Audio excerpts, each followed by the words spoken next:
Hey y'all, welcome to Creepy Quill's Booktube channel. Today we're going to be doing the horror Booktube tag.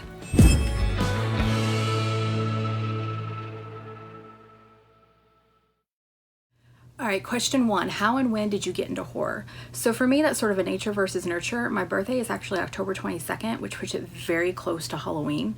So that makes me just love Halloween. Like, I would get a party, presents, and then a week later, I get to play dress up and get more candy, and I get to play games. And I remember going to churches and community buildings and playing like bobbing for apples.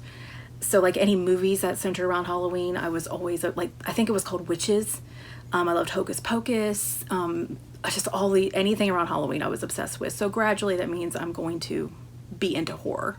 Question 2. What was the first horror book you read? So for me, my earliest memory is Stephen King's The Mist when I was maybe 7 or 8 on cassette tape. It was my parents. I wasn't supposed to read it, but I took it because I liked the cover, I guess. And it's in 3D sound, so you could hear the monsters all around you. And it was daytime, and I remember taking it to my backyard, sitting or laying down in a lawn chair, shutting my eyes and listening to it.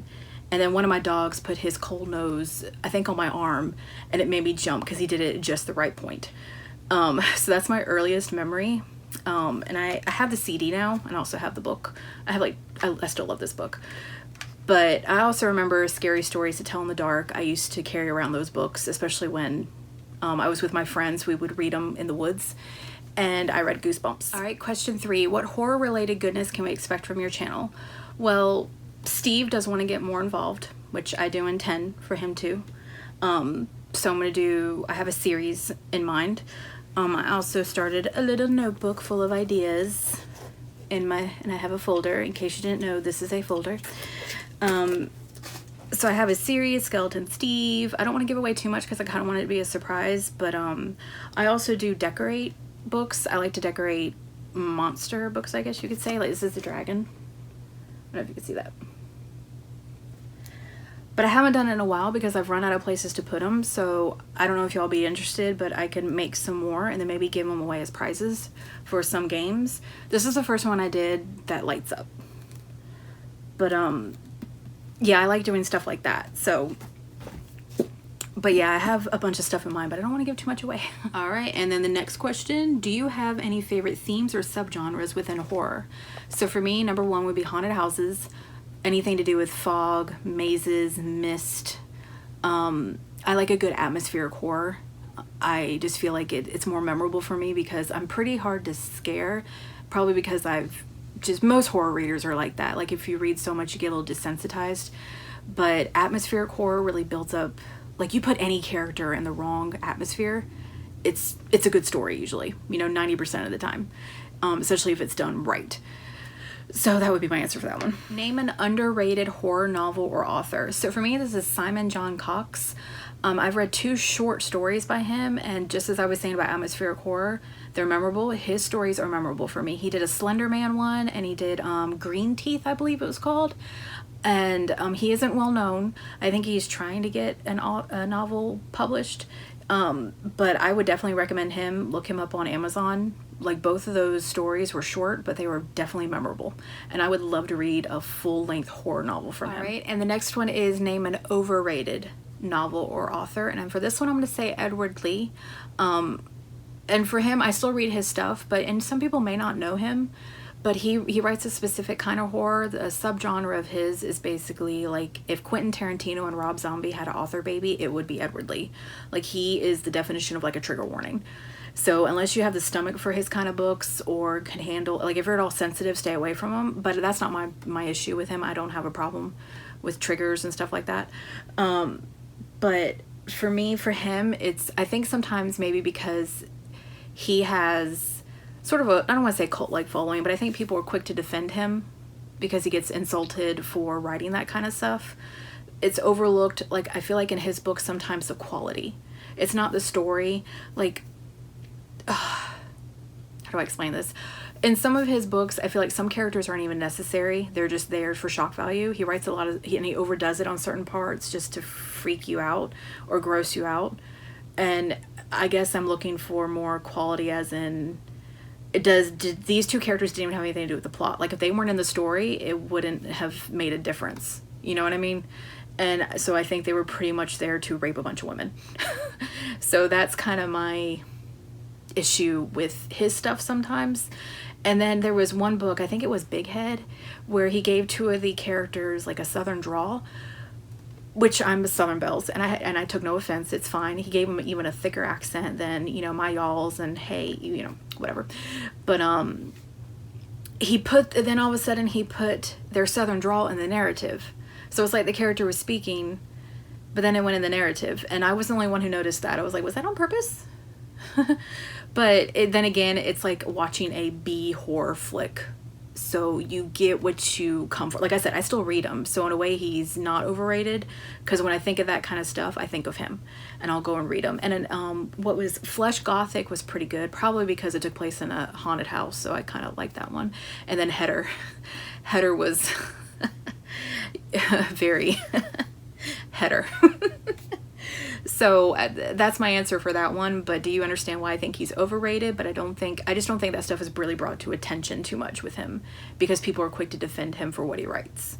All right, and then up next, recommend 3 of your favorite horror novels. So most of these are because they're sentimental to me.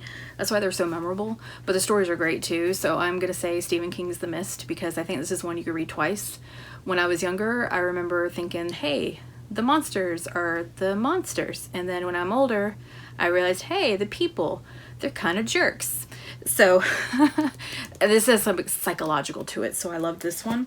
And then of course, because I love a haunted house story, this is one of my favorites, Shirley Jackson's Haunting of Hill House. And I love this edition. It's got the black gilded pages.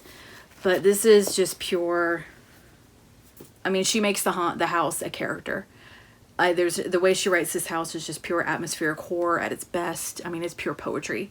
So I need to reread this. I read it like only like 2 or 3 years ago, but I want to reread it. And then I'm going to say, so when I was finally allowed to walk over to the adult section in the library when I was little, this is one of the first books, if not the first book I remember picking up. And it probably is because Mist, Phantoms. So I don't think I could remember the author from when I was 7 or 8. So I chose Dean Koontz Phantoms, and I was a little intimidated by reading adult books, but I loved this book, and it got me into adult reading when I was like a kid, because I wasn't intimidated anymore. So this is still one of my favorites. I've read it like 5 times. And then I'm also gonna cheat and do another one. So Salem's Lot by Stephen King. This is a really good vampire novel. This is a Cemetery Dance edition. But yeah, I got that. So yeah, I cheated and named 4, but there you go. All right, up next is recommend a book for someone who is new to the horror genre. I'm gonna kind of cheat, but not a way. I wanted to recommend an anthology, because I think if you're starting out in horror, an anthology is a good way to go. So what most of us horror readers started out with was the Scary Stories books. And this is just, even though I think it was written for kids, that stayed in our minds. I mean, you have good, you have bad, you have fun, you have ridiculous, you have what the heck just happened, what the heck did I just read? And then you have these images that are just burned in your mind. Images like this. So if that doesn't introduce you to the horror genre, then I don't know what will. If you're coming from YA and you wander to the dark side, welcome. We have books. And I'm going to say read 10 by Gretchen McNeil. This is a good YA one. And so is Anna Dressed in Blood, but if blood is too much for you, I think this is a better one to start off with, honestly. And this kind of gives you Agatha Christie's And Then There Was None vibes, but I actually got this off Book Outlet and I really liked it. Are there any book to film adaptations that you particularly loved or hated? So I'm going to say 1963's The Haunting, which was the movie based on this book.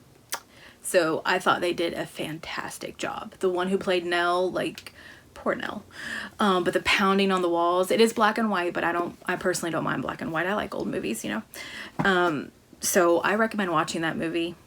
Highly recommend it. How do you discover new or new to you horror books?